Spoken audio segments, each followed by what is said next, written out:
प्रिय विद्यार्थियों, कक्षा 12 हिंदी अनिवार्य विषय के अंतर्गत पाठों का जो क्रम चल रहा था उसी क्रम को आगे बढ़ाते हुए आज हम पढ़ेंगे गुजराती कवि जो 20वीं सदी के प्रसिद्ध कवि रहे हैं उमाशंकर जोशी। उनके द्वारा आपके पाठ्यक्रम में 2 लघु कविताएं दी गई हैं। उसमें से प्रथम भाग के रूप में जो पहली कविता है छोटा मेरा खेत, उसका अध्ययन करेंगे, उसकी जो संभावित व्याख्या है उसको समझने का प्रयास करेंगे। तो देखिए विद्यार्थियों, यहाँ रूपक के माध्यम से और जो कवि का कर्म है उसे समझाया गया है कि जो कवि का कर्म है कविता लिखना वो एक खेती करने के समान है, और उसमें जो भावात्मक विचार व्यक्ति के अंतर्गत आते हैं कल्पनाओं के स्वरूप, वो बीज का काम करते हैं और धीरे धीरे जो कल्पनाएं होती है वो उस बीज को अंकुरित करने में सहयोग देती हैं। तो आइए प्रिय विद्यार्थियों, किस प्रकार से कवि का जीवन, उसकी कविता करना, किस प्रकार से किसान के द्वारा खेती करने के समान यहाँ पर बताया गया है। प्रिय विद्यार्थियों, यहाँ पर कागज का जो पन्ना है उसको चौकोर खेत माना गया है। जिस प्रकार से चौकोर खेत होता है उसी प्रकार से इस कागज के पन्ने को, जिसमें वो कवि लिख करके अपनी भावनाओं को कल्पनाओं के माध्यम से उस कविता की रचना करता है, तो उसे यहाँ बताया गया है। आइए देखते हैं। स्वयं को किसान के समान मानकर भावों की खेती करने से साहित्य रचना संपन्न होती है।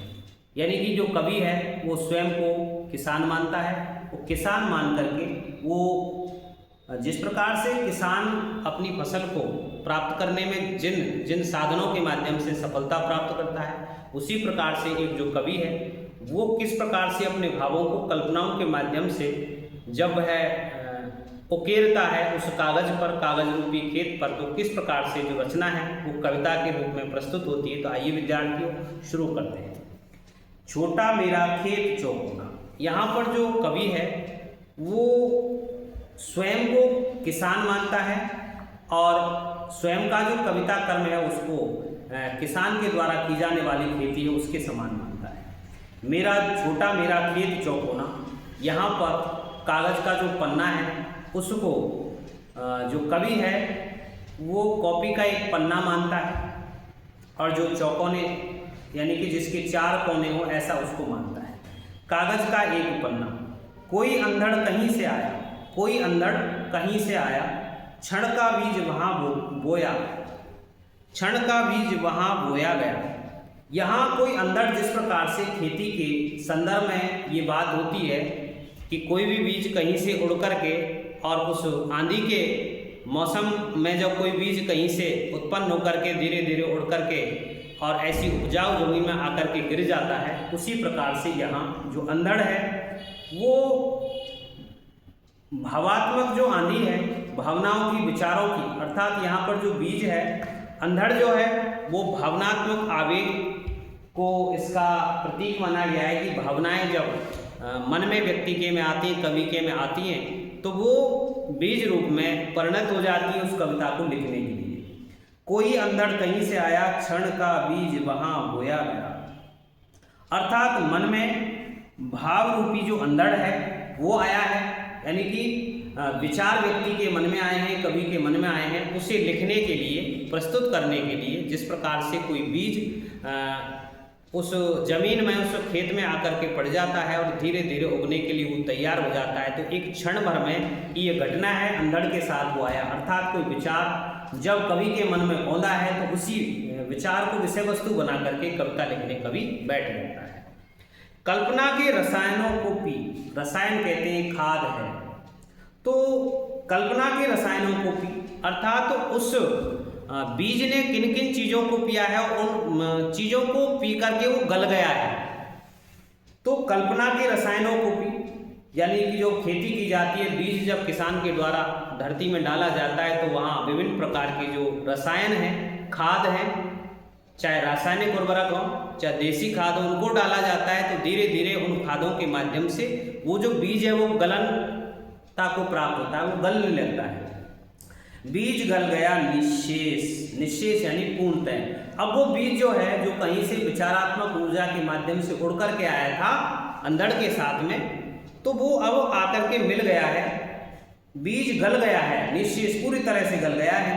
यहाँ कल्पना द्वारा जो काव्य रचना है उसकी ओर संकेत किया गया है कि अचानक से कोई विचार मन में कवि के में आया है और वो हवा, पानी, खाद आदि को पी करके पूरी तरह से वो बीज गल गया है। शब्द के अंकुर फूटे, पल्लव पुष्पों से नमित हुआ विशेष। शब्द के अंकुर फूटे यानी कि अब जो कल्पनाओं के द्वारा जो भी कुछ लिखा गया है उस कवि के द्वारा अब वो अंकुरित होने लगे हैं, अर्थात वो जो शब्द हैं मानो बोलते हुए से प्रतीत हो रहे हैं। जिस प्रकार से बीज के अंकुरण की अवस्था जब होती है तो वो बीज पूरी तरह से बीज तो स्वयं गल जाता है और धीरे धीरे अंकुरित होने की पौधे की वो अवस्था शुरू हो जाती है। तो यहाँ शब्द अब पूरी तरह से गल गया है और वो भाव देने लग गया है, ऐसा इसका तात्पर्य है। पल्लव पुष्पों से नमित हुआ विशेष।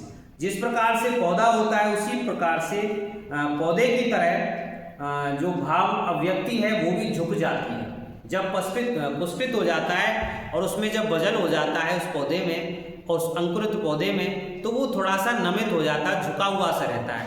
और जब शब्दों में भावों की अभिव्यक्ति व्यक्त हो जाती है तो वो झुक जाती है, अर्थात वो सभी के लिए समर्पित हो जाती है। वो जो शब्द हैं जो विचार के रूप में कवि के मन में आए थे वो एक कविता के रूप में सर्वजन के लिए समर्पित हो जाते हैं। सभी के काम आने वाली वो कविता निष्पन्न हो जाती है, वो कविता के रूप में बन करके वो शब्द सामने आ जाते हैं। झूमने लगे फल, और अब धीरे धीरे वो फसल है उस बीज से अंकुरण के बाद में वो धीरे धीरे क्या करने लगी है, फल देने लगी है और वो झूमने लगे हैं रस अलौकिक। अब यहाँ जिस प्रकार से उन फलों में रसों का आगमन होता है, रस उसमें व्याप्त हो जाता है, उसी प्रकार से उस कविता में जो शब्दों से बनाई गई थी, विचारों से बनाई गई थी, कल्पनाओं से बनाई गई थी और वो दिव्य और चमत्कारी जो रस अलौकिक। यहाँ पर साहित्य के आनंद की बात कही गई है, साहित्यानंद की बात कही गई है कि जब वो अपना पूरा का पूरा वो जो शब्द हैं जो रस से युक्त हो जाते हैं, वो साहित्यानंद की स्थिति जब हो जाती है तो वो शब्द जो है वो चमत्कार दिखाने लग जाते हैं। अमृत धाराएं फूटती, यहाँ पर जो रस धाराएं हैं, अमृत धाराएं जो कभी समाप्त नहीं हो, ऐसी रस की धाराएं, अनुभूति और संवेदना की जो भावनाएं हैं वो फूटने लगती हैं। रोपाई क्षण की, यहाँ जो रोपाई है उसको कहा गया है कि जो बीज की स्थापना जो की गई है, बीज को जब डाला गया है जमीन में, वो एक क्षण भर का कार्य था, अर्थात जो कल्पनाएं कवि के मन में आई थी विद्यार्थियों, वो एक क्षण भर की कल्पनाएं थी। रोपाई क्षण की, कटाई अनंतता की, लेकिन उनका जो कटना है उस फसल की जो अंतिम अवस्था है उसकी कटाई करना वो अनंत है, अर्थात वो असीमित है। कहने का तात्पर्य जो आनंद अनंत काल तक सुखदायक रहता है, उसी प्रकार से यहाँ पर ये स्थिति बताई गई है। लुटते रहने से जरा भी कम नहीं होती है। यहाँ उस छोटे खेत के अंदर जो भी रोपण होता है, जो भी अंकुरित जो चीज़ें होती हैं वो उसी प्रकार से जो अनंत काल तक चलती हैं और लुटते रहने पर वो कभी समाप्त नहीं होती हैं। उसी प्रकार से उस कवि के द्वारा जो साहित्य का आनंद है जो वहाँ उनकी कविताओं में प्रकट हुआ है, उन विचारों के द्वारा, कल्पनाओं के द्वारा, तो वो जितना उसको दुनिया पढ़ेगी, जनता पढ़ेगी, तो उसी प्रकार से वो जो रस है, वो जो आनंद है साहित्य का, वो कभी भी समाप्त नहीं होता है। रस का अक्षय पात्र सदा का, रस का अक्षय पात्र, अक्षय कहते हैं कभी जो क्षय नहीं हो, जिसका जो समाप्त नहीं हो, हमेशा का छोटा मेरा खेत चौकोना, अर्थात ये अक्षय पात्र के समान है। और जो काव्यानंद की जो स्रोत है, अर्थात जो बर्तन है, वो ऐसा पात्र के समान है जो कभी समाप्त नहीं होता है, अर्थात काव्य का कभी भी अंत नहीं होता है। तो कृषक समान जो संभावनाएं हैं वो एक कवि के द्वारा कल्पित जो विचार हैं उनको कविता रूप में प्रस्तुत करने पर यहाँ पर जो की गई हैं। कहने का तात्पर्य कविता के बाद में ये हो सकता है कि कविता का जो आनंद होता है वो शाश्वत होता है, वो कभी समाप्त नहीं होने वाला होता है। वो काव्यानंद की स्थिति जो होती है जिसमें कि रस की संभावनाएं बढ़ जाती हैं, आनंद की जो अनुभूति है वो होने लगती है।